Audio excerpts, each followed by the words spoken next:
বাংলা মাটনের লাল ঝোল বাঙালির যে কোনো অনুষ্ঠানের শো স্টপার বলা যেতে পারে। বিয়েবাড়ি হোক কি জন্মদিন বাড়ি, যে কোনো অনুষ্ঠানে মাটন বলা যেতে পারে ম্যান্ডেটরি। জামাই ষষ্ঠীও কিন্তু তার ব্যতিক্রম নয়।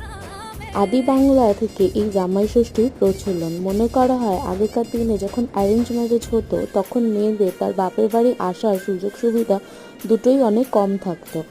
জামাইয়ের সাথে সাথে মেয়েরাও সুযোগ পেত তাদের বাপের বাড়ি আসার।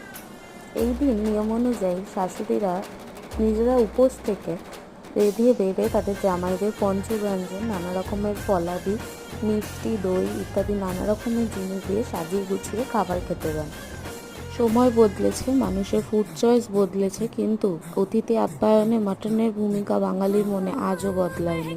আপনারাও জানাবেন আপনাদের জামাই ষষ্ঠীর মেনুতে মাটন ছিল কি না।